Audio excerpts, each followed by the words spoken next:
Okay, so welcome back from lunch. For those of you who don't know me, I'm Ange Crombie, Director of Research at Bendigo Health and the Regional Project Lead for the Strengthening Hospital Response to Family Violence initiative.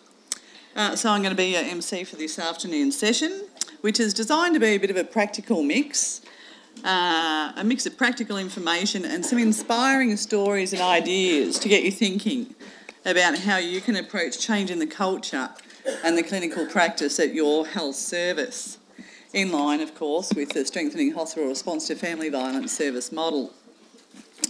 So we begin by hearing from filmmaker and project organiser Emma Macey about 1 in 3 Poetry Corners. So 1 in 3 is a spectacular digital work created by a small community group from Hume City Council who have joined forces to share the lived experience of family violence in their community. So joining Emma will be Dippa and Gurpreet, 2 women who've bravely offered to share their story of family violence with us and whose beautiful words make up part of the 1 in 3 poetry work that we'll see today. Please join me in welcoming Dippa and Gurpreet.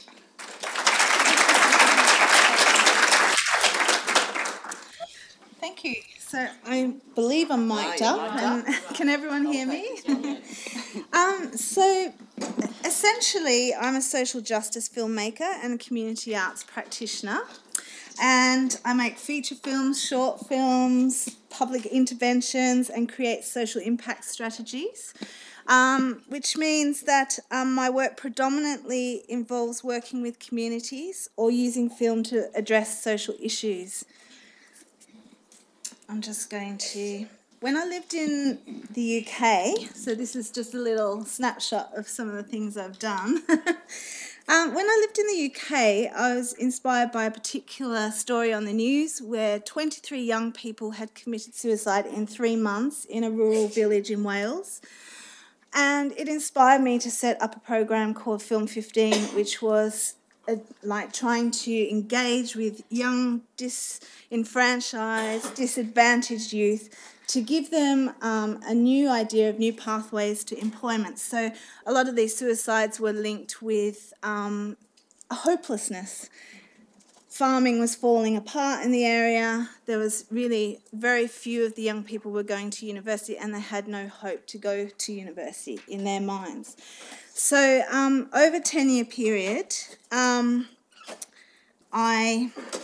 worked with 3,500 young people and created these works that you see here. So I had relationships, I had partnerships with the BBC in Wales, I did Bollywood films, and I did animation projects with 8-year-olds teaching literacy to help them tell stories. And I even ran a local film festival, which attracted thousands every year in the end. So what grew from one little tiny thought of, and I was told by local people, oh, you'll get 15 people the first year, there's not the population, and that would be it. Well, I had waiting lists, I had just thousands of people either coming to see the results of the filmmaking activities, whatever. And what I learned from this experience was that the filmmaking process developed community cohesion. It built confidence in the young people and it built over 100 successful careers. So do any of you know Taron Egerton? Anyone seen The Kingsman? His first appearance in a film was in one of my Film 15 films, directed by a young lad called Tom Jones in Wales. When I moved back to Australia, I worked for 4 years on a project with Vic Health, which was looking at race-based discrimination issues in the Hume area. And what they wanted was a solution to bring communities together to identify the benefits of cultural diversity. So almost the positive imaging rather than focusing on all the bad news that you see on the news all the time. So the concept behind it was that you might take a refugee family from Pakistan to have dinner with fourth-generation farmers struggling to keep the last dairy farm of Craigieburn going. what they had in common was a sense of displacement, and by sharing culture, by sharing their stories, they could put a human face to an issue that was normally a tension. So old and new communities, there was a lot of tension, suddenly there was understanding. And by that film spreading around the community, it changed perceptions. It's great to know your neighbours. It's great to share culture. So, and another project that I'm just winding up at the moment is a feature documentary set in India called Gita. And if any of you are interested after this presentation, I've got a Poetry Corners info flyer, and that's also got a link to this project. So that will be coming, that's dealing with family violence as well. So what I learnt through all these projects over many years is that once you put storytelling into the mix, you have a really strong chance of engaging, inspiring, and profoundly moving communities to action. And so this sort of leads us to the Poetry Corners and how that happened. So in 2014, I met Nana Bahandari, who is a social worker out in Hume. And she runs a community organisation called the Uja Foundation, which currently has about 1,000 members from the South Asian community. They run events and workshops and community events. But Nana had a particular interest in family violence. And what she was telling me, and when we got together and spoke, was that she was getting 4 calls every single week from distressed women who didn't dare call the police, didn't dare call the service providers, but called her because she'd publicly declared her raising a voice against this issue. And in our conversation, really, it was like, well, what's needed is some kind of bridge between the community and the service providers, and how can we do that? So I already knew, and Nana was saying as well, that South Asian communities love poetry. So we thought, this could be an interesting this could connect people. And so that became a starting point for the project. So you may be wondering, so this is a statistic, so more Indian women call 1-800-RESPECT for help with family violence matters than any other migrant community in Australia, apparently according to SBS. So the appeal of poetry was it's powerful, but it's abstract. It's personal, but it can be anonymous. You try asking people to come up and bear everything to you today, and you will find very few people willing to do that. Poetry offers a completely different opportunity. So in my research, and why it's called Poetry Corners, is I discovered an South Indian poet called Salma. And when she was 13, she started menstruating, at which point she was promptly pulled out of school. She absolutely loved writing. She loved doing poetry. And she was married off. When she got into her new family, her husband forbade her to write. This prompted her to rip corners off newspapers, corners off the calendars, and hide pens in the toilet in cracks in the wall. And from that position, for 20-odd years, she wrote a body of poetry work that was absolutely amazing. By the time her work was published, she'd been in captivity for 20 years. Her collection shocked India so much because it revealed the violence she had experienced as a wife and how common that experience was. She's now one of India's most famous writers. This is what she has to say. This is a quote from Salma. The power of Salma's stories to transform laws and trigger debate was profound. And in these hidden stories, in these hidden realities, And it's these hidden realities and stories we need to bring to the national conversation about family violence in Australia. Stories that persuade policymakers and influencers. And that is the power of story. So the importance of stories and how you get the stories to the policymakers is what Poetry Corners is about. So when I built this project, Poetry Corners, I had in mind, I was searching for the Selmas of Hume, the people behind closed doors that had a story, or they'd seen a story, or they knew someone with a story, and that we could somehow share these stories and not only influence at a community level, but also maybe at a policy level. So the first stage, and this project was a pilot, so we picked 22 women from diverse cultural backgrounds, Indian, Pakistani, Nepalese, Hong Kong, Sri Lankan, Sudanese and Anglo backgrounds. We did easy writing workshops and games to help generate 2 to 3 poems per person each session. So we had this massive body of poems coming out. At first, everyone was a bit shy. And then by the third session, it was like a tsunami and you couldn't stop the words coming out. So as you can see here, this was a little game where they just had piles of hundreds of words and they could pick ones that felt something to them, and then they played with how they moved them about. And you'll see later on how this particular layout by one of the participants became a poem. These are just some pictures.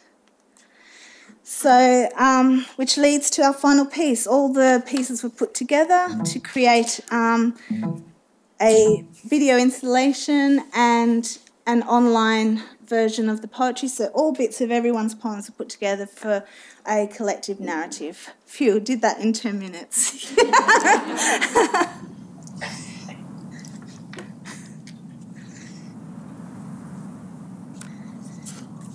The wind rustles in the trees as my skin is on high alert.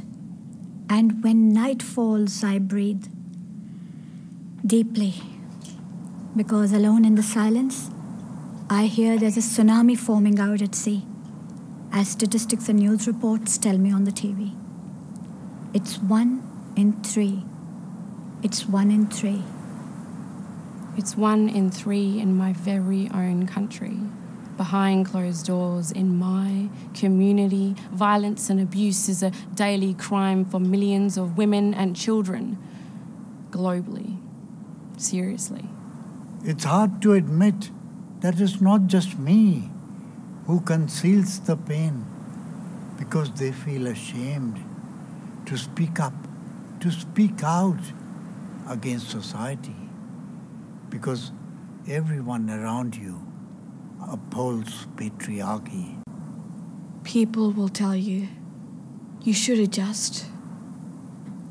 They'll mutter out loud, put the family first. Because many will judge and many will blame. The 1 in 3 with a story like me. It's 1 in 3. It's 1 in 3. It's outside the home and inside his heart. He thinks everyone is tearing his soul apart. He tries to stop the outside from coming in. The volcanoes erupts within him. He's sorry for all the horrible things he's done. He's sorry. He is sorry. He knows he's wrong. But it's 1 in 3. It's 1 in 3. And these tears are the part of my history. On my wedding day, there was so much joy. Even though this man was not known to me, he promised me happiness far away, coming to Australia, the land of equality. But as soon as I came, I realized the pain, the darkness of his cruelty washing over me. How to get out? Whom to say? It's 1 in 3. It's 1 in 3. I see my lifelines every now and then and wish I could change my destiny. I want to spread my wings, to soar up high. I want to touch the clouds, fly beyond the sky.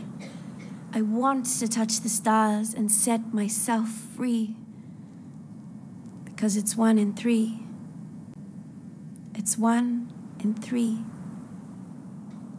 For once, I can breathe, rise above the pain to reclaim my strength and integrity. I hope one day that love will not hurt. I will reach for the stars and get out of this dirt. Let's challenge what is wrong. Let's make our sisters strong. Let's challenge our brothers and help them understand. If we want to change the story, they have to take a stand. For every woman and child in their community, it's 1 in 3. It's 1 in 3. And this epidemic of violence has to end with me.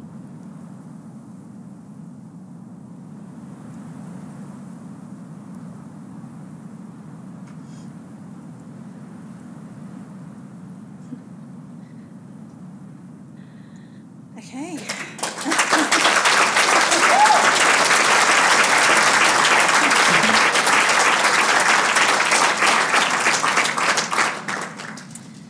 So the actual piece, this is the online version, was a cycle of the same poem that went round and round with different performers saying the same words. What we really wanted to do, we did a call out to the community to become performers. So you will have seen people that weren't part of the writing group in there, but there was a couple of our writing group that decided to perform as well. And what was really interesting is how the words slightly shifted and changed, and how you realise that the story of family violence is the same everywhere you go. It doesn't matter where, what culture, what economic, what age, that it's affecting everyone. And so that was its powerful message. You sat in the, you went into the room and you experienced the poem just shifting around 4 screens. So it was quite a beautiful, but yeah, a soft way to connect with the community. Yeah, definitely. And had a very, very different response to the news and things like that. So it prompted a lot of conversations. So I'm actually going to invite up Gurpreet, who you will recognise as one of the stunning individuals in the performance, but also Gurpreet is one of the participants and writers of Poetry Corners, and Deepa Rao, who's also one of our team and the book editor. So somewhere I think something's happened. I'll just skim through this because I think something's gone out of order, but it's just showing some of our process filming and kind of working out. There's some books missing, I think. Yeah, everything's gone out of order. I don't know how that is. But we were so stunned by all the poems, we just had to make a book. It wasn't the plan, but we made an amazing book with the participants, which is a collection of the poems in their raw form, as well as the 1 in 3 poem, the collective poem. So I've only got 1 copy left in this world, it seems. But if anyone's interested to have a flick through later, just, yeah. So I'm just going to sum up. We were really stunned by the outcomes. We had 5,000 viewers at the exhibition, 16,998 views on YouTube and Vimeo, and loads of Facebook and kind of print media and online media, so that covered the work. So this is an example. You may recognise the words, but the original poem was, "Everything is dark around me, only I can understand my pain. I see my lifelines every now and then and wish for my destiny to change." So, introducing Gurpreet.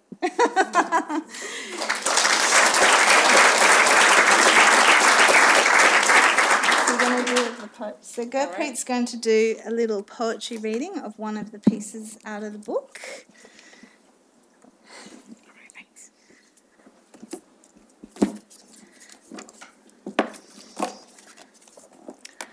Hello everyone, I'm Gurpreet. I'm one of the participants in the Poetry Corner project.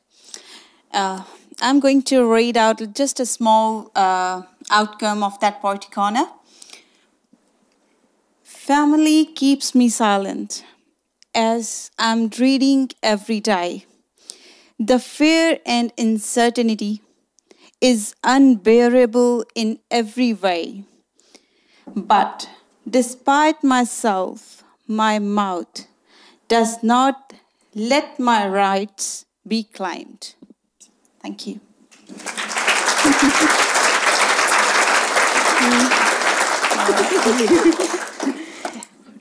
Okay, so yeah, we'll go into the questions. Yes. Yeah.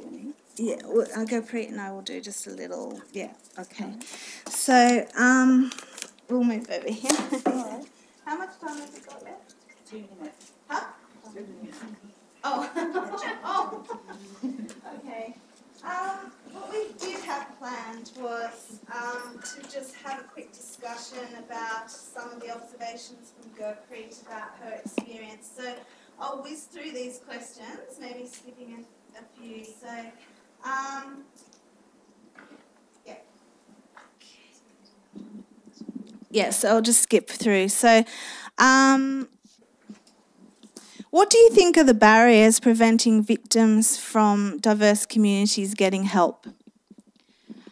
By the experience with the Poetry Corner, I come to know that community is having fear that if they will discuss something with their own community and somehow it will come to their family and all that stuff, they come to know, and they have the fear that she will get ashamed in the society that this thing is happening to her in her family. So that's why they are not going to share their experiences or their scenario to the same community. And the other thing is the fear of sharing with another different community is that, like, they might not understand what the situation she is going through, because the different communities have the different living standards and all that stuff. So that's why it is a fear that the different community might not understand her situation. So these are the few barriers. Last night I rang Gurpreet to ask her what her outcomes were from Poetry Corners, and she shared a really amazing, for me as a practitioner, story which I'd really like her to share with all of you as well, about your colleague. Yeah. With the Poetry Corner, I got the empowerment, and it was a so amazing project. And one of my colleague, I don't used to talk to her much, and she was like, we were sitting in a tea room, and I have started discussion about and telling her about the Poetry Corner and the domestic violence and project we are working, and she suddenly just got the interest in the communication, and she's saying like, how you're helping the people and asking all these questions. I was just I was like surprised that with the way she was asking, and then slowly I come to know that she was going through some sort of scenario, and she asked me about the help. I go back to Naina, who is co-founder for the Urja Foundation, and she's working on a domestic violence. And I went to her, I asked her how we can help her and all that stuff, and then we helped that lady. And now she's got separate from her husband, but now she's living very happily, and she's all out of that scenario. So it was a very beautiful experience. I really loved to help the people. So through the Poetry Corner, I got the empowerment to help someone who is going through this scenarios. We had a lot more.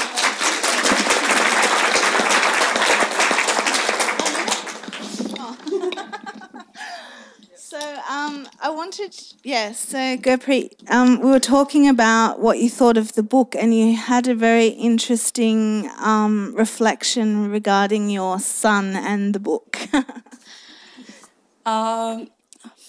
With the book, like definitely when he's too young, he's just 3 years old, but when he will be young enough to understand the scenario, I will definitely take this book and read out with him, because I think educating the kids is more important. The level of equality, like it's a boy or the girl, the equality we have to teach them when they're very young. So in our community, I have seen that the inequality, we feed them from the very young, when they are very young. So giving the power to the man and giving the, and telling the, do compromises and all that stuff to the girls. You are going to the different, after marriage, you are going to the different family and all that stuff. You have to compromise and all that stuff. We have to feed them from the very, when they are very little, so that they can understand the value of equality. That is very important. And that's why I'm just thinking, when he will be young enough, I will definitely read out all this stuff so that he can understand how he needs to respond to the society, and how he can overcome this kind of equality, and how he can just be a perfect man, not like a empowering man, but like a perfect man for his partner, for his partner, definitely. That's great. Unfortunately, we'll have to leave it there. So thank you very, very much for that, Emma, and Diva and Gurpreet. We really appreciate that. It's And if anyone wants a flyer, there's more ways that you can connect to the project this year. So we hope that you do feel a bit inspired by this powerful and very engaging work. So we can start to think of creating creative ways that we might be able to raise awareness and shift the narrative around family violence ourselves.